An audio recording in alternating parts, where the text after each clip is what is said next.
A local artist is battling 2 citations related to sidewalk chalk. The News 4i team's Mariah Medina was there when that artist was cited. So the I-team is getting answers now on whether the city of San Antonio has plans to remove the chalk from the ordinance. As some believe, this is simply just a waste of time of the police and the judicial resources.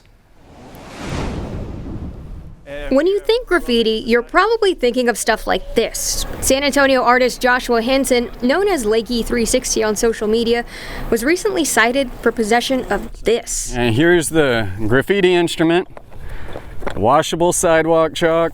The city of San Antonio's graffiti ordinance labels chalk a graffiti implement. And any chalk markings like the one Henson does, graffiti, even on public sidewalks like here.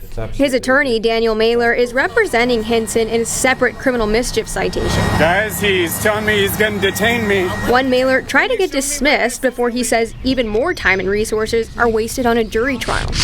They asked if this was the one that had gotten news coverage. The prosecutor that was there actually agreed with me that this was absolutely ridiculous and that, he had better things to be doing than even discussing sidewalk chalk with me.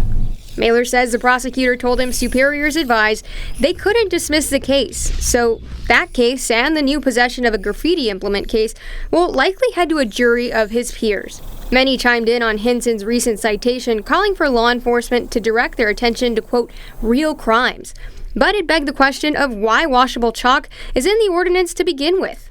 Archives show it was adopted more than 17 years ago to curb crime and improve the quality of life for people across the city. The language of the graffiti ordinance has always included chalk. The I-team asked the city whether it had any plans to revisit the ordinance and whether they felt this was a good use of resources.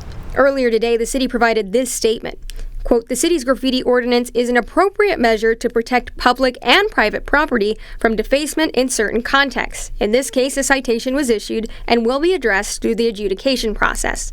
We asked again whether there are any discussions to amend the ordinance to exclude washable chalk, at least on public property, and whether issuing Henson a citation for having chalk was the appropriate course of action. We didn't hear back. For the News 4i team, I'm Mariah Medina. District 2 Councilman Jalen McKee Rodriguez told the I-team that he is hoping for support from other council members in excluding chalk from the ordinance. He says, however, he did not get enough signatures for that, and he released a statement that reads in part, quote, I'm disappointed in the majority of my colleagues who refuse to make common sense changes to our city processes, and I'm looking now to work with city staff to find alternatives. He did end by thanking District 6 Councilwoman Melissa Cabello Haverda for being the only member of the council to support his push.